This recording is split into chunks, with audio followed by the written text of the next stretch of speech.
Welcome to Talk It Out with Marla P. Today's guest is Dina Lancer. Dina is a teacher, speaker, and transformational coach who specializes in spiritual and personal development. Dina assists clients in rediscovering their inner strength and purpose. She's enthusiastic about assisting others on their own healing journeys and enabling them to live freely and abundantly by drawing in her own experiences conquering adversity. Welcome, Dina. Thank you. Welcome. Thank you so much for having me. You're welcome. Thank you for joining me on this evening. How are things going? Really well. It was just a phenomenal, productive day, as productive as I can be with a broken knee. But it's not broken anymore. It's healed. It just now the muscles need to re-engage. Absolutely. Oh my goodness. Well, I pray that you have a speedy recovery. I really do. I can only imagine just walking around with the crutches but yeah. Honestly, Marla, I've enjoyed it. Well, that's a good thing. Okay. It's very productive. Awesome. Well, would you mind sharing a little bit about yourself with my listeners in which led you to the journey that you're currently on now before we go any further? Sure. The journey that I'm currently on now, I feel like I've been on for the last 25 years. Okay. So, and that kind of started when I was 27 with a suicide attempt. And after that, kind of found my way into more of a relationship with God.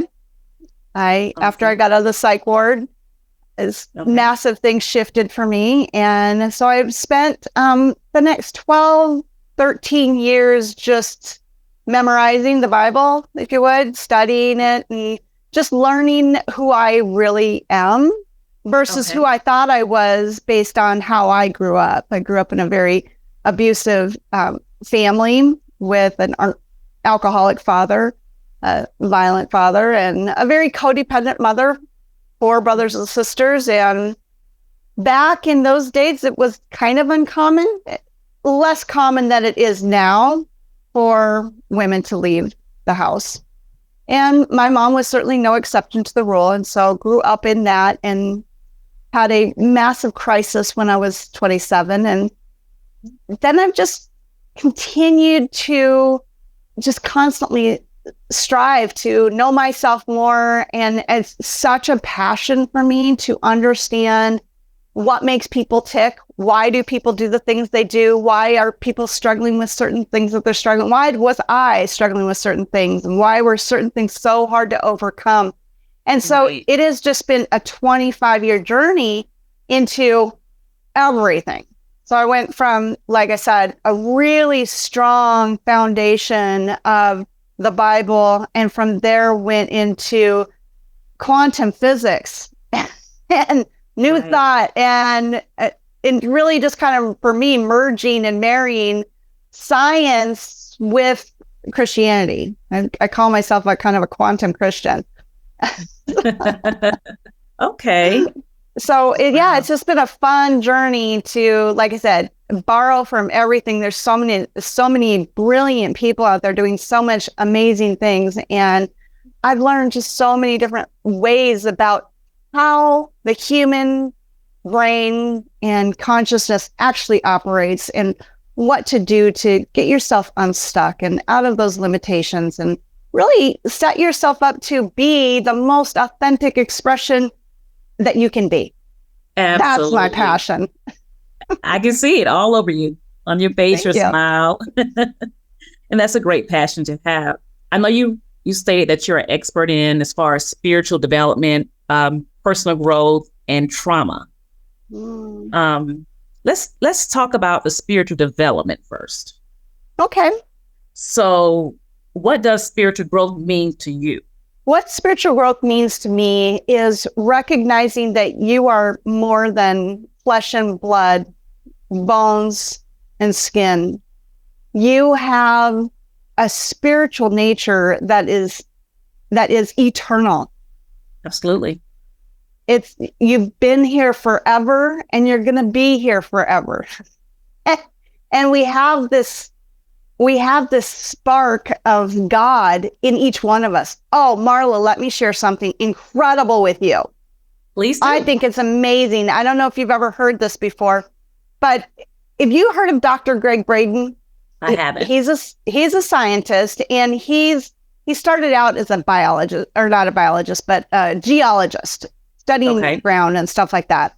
And he ended up working for the government, looking at patterns of nuclear weapons or something, like crazy stuff. And he had a crisis happen in his life. His father died, and within weeks, his best friend died. And so he kind of found himself in this crisis and got out of what he was doing, really went into a soul searching. Who am I? Why am I here? I can't do this for the rest of my life. And from there, really took everything that he knew and started on that path of searching out spirituality, and went and visited all of these Tibetan monasteries and all these places. Anyway, long story short, he discovered a code in our genetic DNA. Dr. Braden did, and Dr. Rubenstein. They've both discovered two separate codes within our DNA. Now, Dr. Braden's code went to looking at and analyzing the sequence of the four elements that in every human being: hydrogen, nitrogen, oxygen, and carbon. These are the four primary elements that make up every single human being.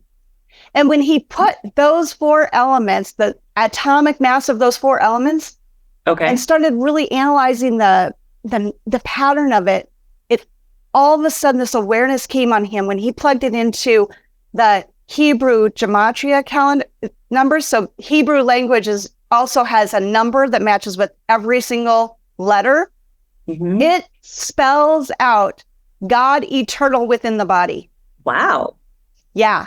So one more, and really quick, sorry, but Dr. Rubenstein also, like 20 years before Greg Braden did, he studied the genome. That was his career. And again, went through that thing of looking at the patterns, and he noticed that there was a sequence in our genetic DNA that within every so many elements of A, T, G, C, you can look that up. They're just different amino acids that make up our DNA. Within so many distance between each one of those, again, a pattern emerged.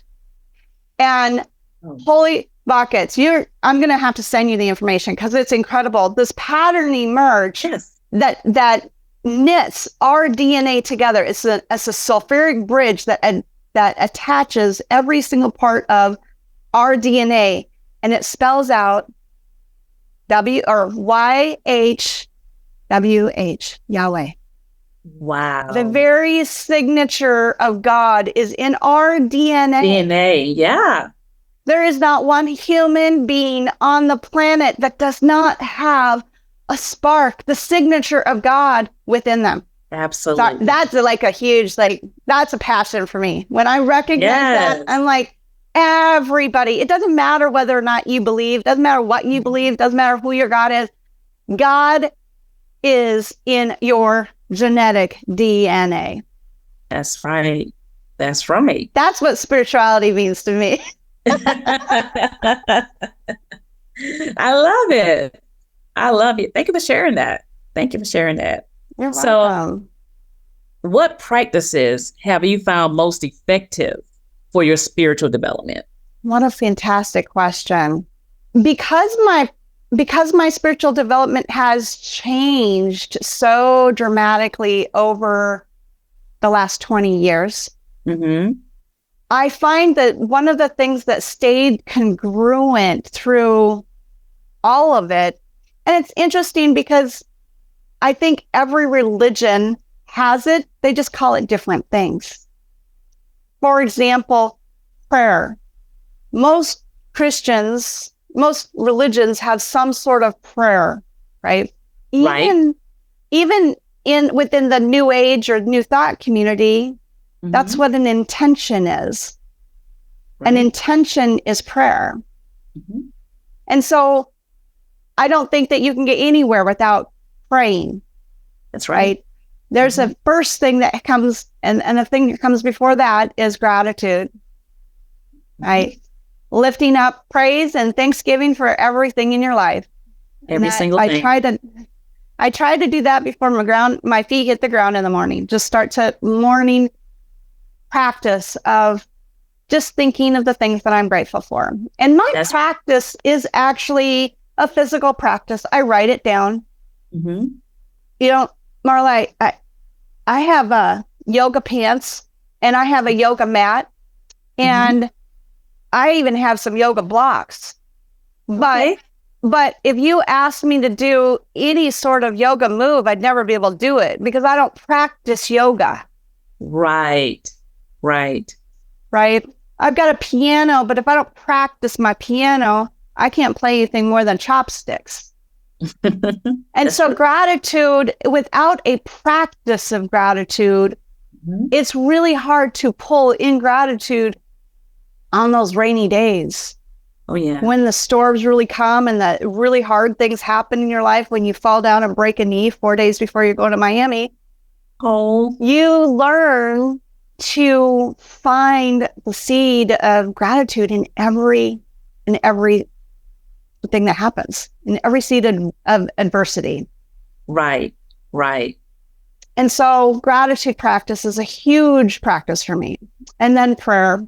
That's where I'm petitioning and asking for what it is that I'm looking to cooperate and co-create with the Creator. Right. And then again, there's a meditation involved afterwards. That's that stillness, be still and know that I'm God, right? Mm-hmm. In the Christian circles, there's a stillness that needs to happen so that you can hear back. That's right. From somebody. Not all about talking. It used to be for the longest time. The only time I'd ever get a message is when I was sleeping. And one day it occurred to me, it's kind of funny, but I heard very clearly God say, well, it's the only time I can talk to you. The rest of the time you're talking. Yeah, you're in a position to where you can listen. Right.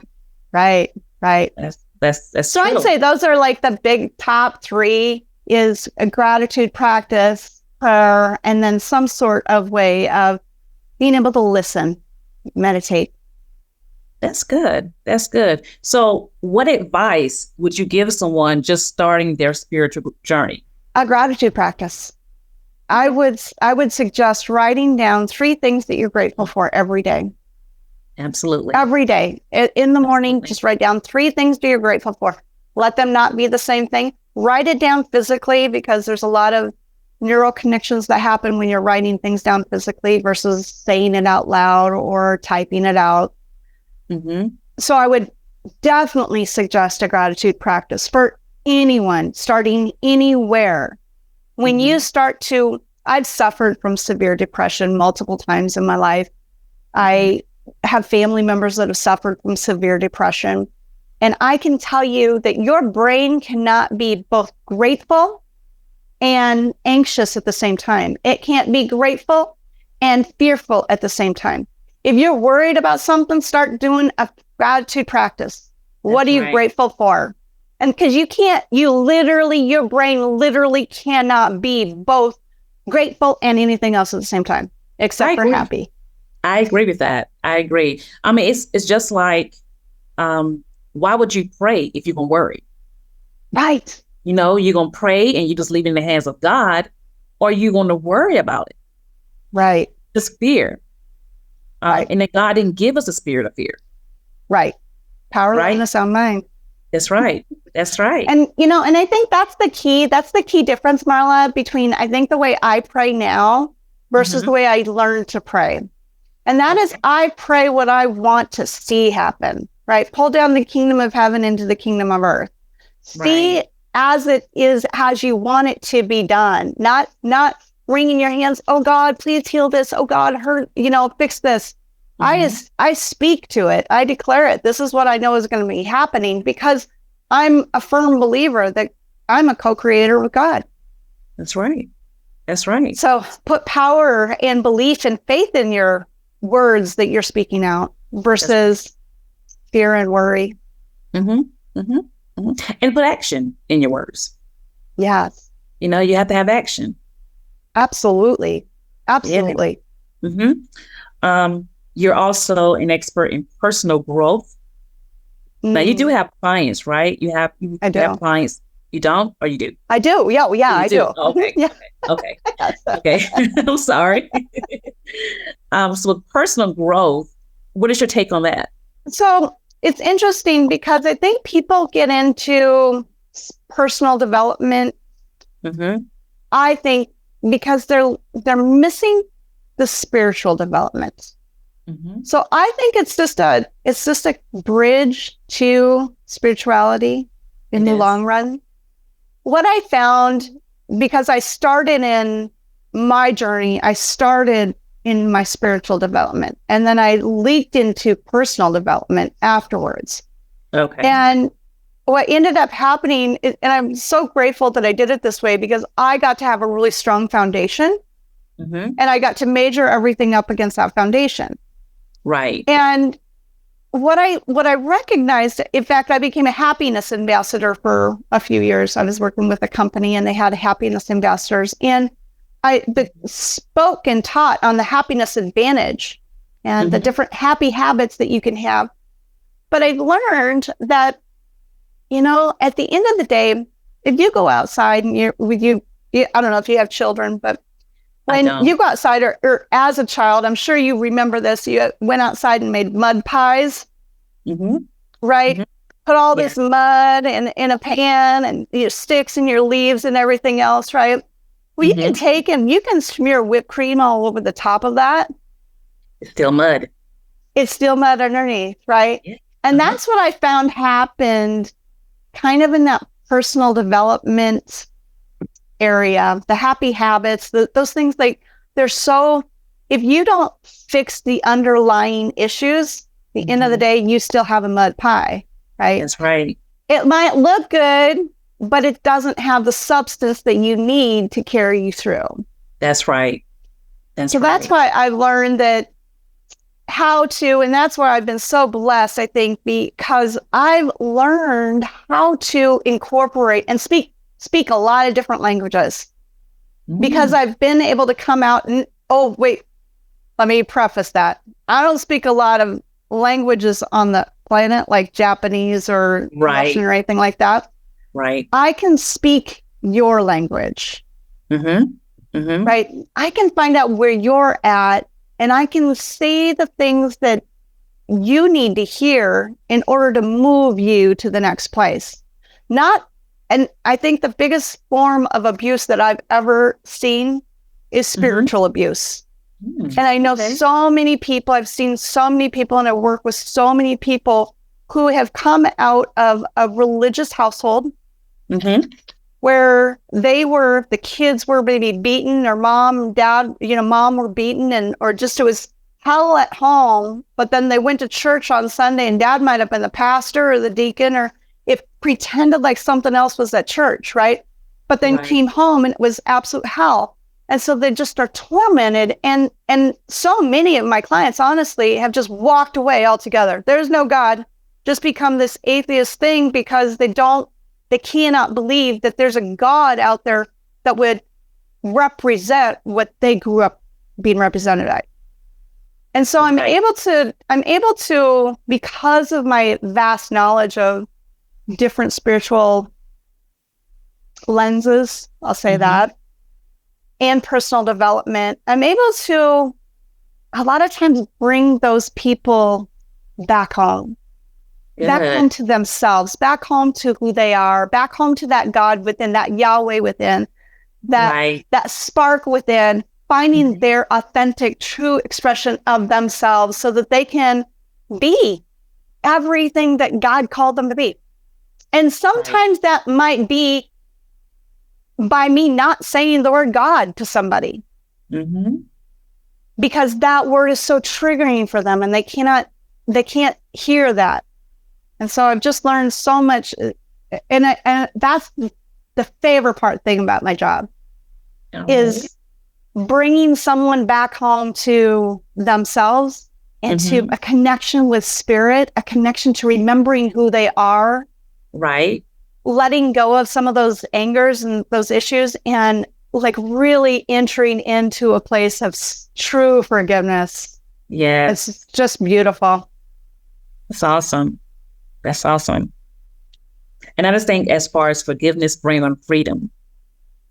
Yes. Yes. Oh, when you learn to let go. You don't get freedom any other way. That's right. Honestly. That's right. There's no other way. Again, it's the mud pie with the whipped cream. That's right. You have to have the forgiveness is what clears that away. That is so true. And it's a process for a lot of people. I mean, it can take years for some people. Absolutely. Because they're so hurt and they're so wounded. But one of the things that I teach, the way I teach things, is that we are infinite loving creatures, creations, right? And we're meant to be a mirror of that God, light, and love. That's right. I believe you've held a baby, a newborn baby, or even a little baby, a 1-month-old baby. You hold a baby in your hands, and it dawned on me one day, because people love babies. They love holding babies. They love feeling the baby. But I think one of the reasons why is because that baby is unconditional love. That's right. That baby loves the parent without condition. There's no condition whatsoever that baby is holding on to say, you're not lovable if you don't feed me at the right time, or if you don't, they don't care. Babies will always be unconditional love. Yes. Yes. And I believe that we start out as unconditional love. And we go through this process of that individuation, the first 6 years, where we have all of these things come at us and we make believe these stories about ourselves. This is who I am in the world. And it's all about our tribal safety. But as we grow up, we keep those programs alive. Right. And the idea is, what I teach is that it's just a program. It is not who you are. And every single thing that comes up is just a condition so that you can come back to unconditional love. How does an infinite being, how does an infinite creator, right? Someone, God, who is around for eternity and who is unconditional love, how do you know what unconditional love is unless you experience a condition? That's it. That's true. So we get to experience all these conditions so that we can come back to the source of who we really are, which is unconditional love. That's right. That's right. I like that. I can get on some soapboxes. But I'm just really passionate about this. I can tell. That's what's most important, you know? And to me, when you use your passion, it's not work. No. It's not a job. That's your passion. Yeah. And I just see it all over your face, in your smile, the way you talk about it. I know that's a passion that's dear to your heart. For sure. It's really good. Thank you. You also have this program, the 20-day transformation. Yes. So excited about that. This is a new one for me. I'm launching it October 10th. Well, Marla, I just got done. I wrote a book. Yay. Awesome. called Breaking a Breakthrough. And it's really kind of been my experience of transformation through my broken knee. Okay. What's the name of your book again? Breaking to Breakthrough. Okay. I love the title. And it really kind of went through it's a short book. It's about an hour to read it. So I made it because hardly any of my friends like to read. Okay. So I thought I'll just make this super easy and an easy to read page turner, right? You just want to sit down and go through the whole thing. And several of my friends actually have read it twice now. because they went through it the first time just to get the story, and then so many good nuggets, and they went back through and started taking notes in it, because it's meant to be a transformational book. You can use it as a tool to help yourself with transformation. In fact, in the back, there's study questions that you can ask yourself or talk about it. There's affirmations in there. There's just so many different things that I added into this book because I'm so passionate about helping people transform. And that was one of the ideas that came up after I was done with this. Actually, it was right before I started writing the book. I woke up with the word 20-day transformation. And I thought, ooh, this sounds interesting. And so it's a 20-day program where I walk hand in hand with a group of people every single day. And we're going to hold the line. You've ever seen the movie Titanic? There's a place in the movie in the Titanic where they recognize they're going to hit the iceberg. And so the guy at the wheel, he turns, and he's turning the wheel really hard, right, kicking it and holding it while everybody else is scrambling to shut the engines off and reverse them and, hold on. It's a really great clip. There's a great clip on YouTube about this. But what I noticed was with a lot of the people I work with is they'll be good every time we talk, every time we have a coaching session. And then, I don't know, 3 days go by, 4 days go by. And then the next time they've had transformation because we do these massive internal shifts. But it's the habits that are holding them back. Oh, yeah. And so, because there's so many distractions in the world, so true. It's so easy to get distracted. And especially now, like we got a month left before an election happens, and who knows what's going to happen in that. We've got hurricanes going on and tornadoes going on. And, yes, it's crazy stuff going on besides just typical paying your bills and car repairs. Right? Absolutely. We constantly distracted by all of this noise, and that we have a hard time staying focused, holding that will. Right? So that's the analogy that I have is hold that wheel. And that's what 20 days is.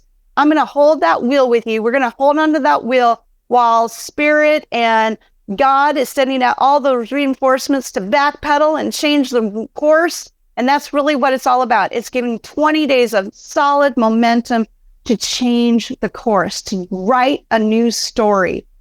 I believe that we are in the place in our world, individually and collectively. Absolutely.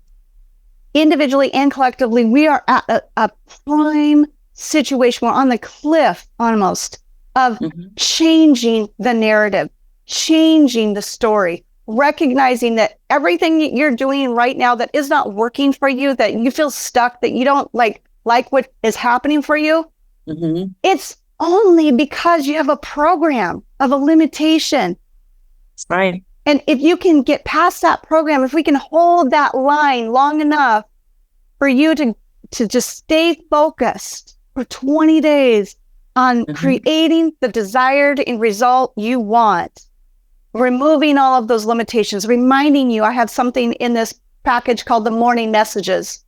And every morning I'm going to be leaving a message, either a Voxer message or a voice message of some sort. So when you wake up in the morning, first thing you can do is listen to this message. And it's going to be an amazing message reminding you of who you really are. Awesome. And empowering you to go throughout your day. I've tested this already with a couple of my clients and friends, and such a shift. Wow. Happened just getting that morning message, because it set them up for success before they even got out of bed. That's right. Then I'm going to give you a bedtime blessing. So I'm going to do the same thing right before you go to sleep at night. The last thing you're going to hear is this amazing inspirational message to go to sleep in peace. Awesome. Those are just two things we're going to do a no negativity, no complaining challenge, right? You don't get into the promised land if you're grumbling and complaining. That's right. And so in order to get to your promised land, no matter what it is, and I will tell you, Marla, I'm not, this isn't like a super spiritual. I don't do that because I have so many clients that can't handle that. Right.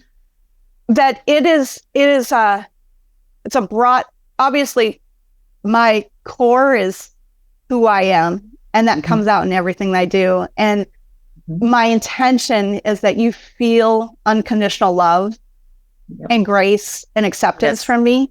Absolutely. And then I'll just help you walk through the rest. So obviously we can do a gratitude practice. I'm really going to just focus on those habits that will help you transition and hold the course and start creating momentum to creating the life that you truly desire. That is awesome. Good stuff. Life of love. Yes. So for my listeners, like, where can they find more information about the 20-day transformation program? I can certainly give you a link in your show notes if you have that. Otherwise, you can go to my website, justdina.com, www.justdina.com. Oh, I love it. I love it. And your book, where can they find your book? It's on Amazon right now. So it's an ebook is free. Okay. The paperback, I think, is $8.88. Okay. That would like a good number. What are your social media handles? On TikTok, it's just Dina. Okay. And Facebook, I am Dina Lancer, coach and speaker, I think is my thing. Otherwise, I'm not and this is a challenge for me and something I'm certainly working towards, is being more consistent on social media. Yes. One of those things that I just struggle with. My YouTube is Elevate to Love. So I've changed things over the years and started programs and started groups and dropped groups. And so working really hard on getting a little bit more consistent on social media. But okay. I just trust that I have an algorithm that's higher than the algorithm. There you go. Dina, it's been a pleasure speaking with you, learning more about you and, what you have going on. And I just want to thank you for coming on my platform to share your story. Thank you. I appreciate you having me. Yes, I've truly enjoyed speaking with you. Thank you. Thank you. Yes, appreciate that. Not a problem. Do you have anything that you would like to leave my listeners that we haven't discussed yet, or? Well, all I would like to do is just inspire or empower you, all of your listeners, to live their most authentic expression of themselves. Absolutely. Live a life they love to live, because we have one shot at this. And right. I have a lot of gray hairs proving that I didn't always know that. That's right. Wisdom. And honestly, it took me falling down the stairs, throwing myself down the stairs to really give myself a wake-up call that I am the most important part of the equation in my life. And if I'm not working right and I'm not expressing myself authentically, then no one else around me will either. That's right. That is so true. It's really just about entering into, one of in the book, there's an analogy about a caterpillar. And it hit me as I was writing this book. We have this idea that caterpillars go through this chrysalis stage and become a butterfly. Right. But actually, Marla, that's not true. The butterfly is simply born a caterpillar. So we just need to get out of our caterpillar, limited, small-minded thinking and be the butterflies that we were meant to be, because the world needs it. The world needs a bunch of unconditional loving butterflies. I agree with that. I agree with that. That is so true. Thank you. Oh my! But thank you again for joining and wanting to be on my platform. I love your energy, and I truly wish you the best. Absolutely. Thank you so much. And I pray that you have a speedy recovery. Godspeed. There you go. That's so true. That's so true. Well, before I go ahead. Sorry. You go ahead. I was just going to say God's timing is not exactly our timing, but I can tell you that that timing's perfect. Absolutely. His time is always on time. Always. Okay. Well, thanks again for joining me on today. And I would like to leave my listeners with my motto: when you see the need, plant the seed. Love that. Thank you. And also for my listeners, please subscribe to my channel if you like my content, or if you want to hear more inspired stories. Please click on the notification bell, and so you'll be notified once I drop another video. Thanks, Dina. Thank you. Have a great night. You too. Thanks. Bye-bye. Bye.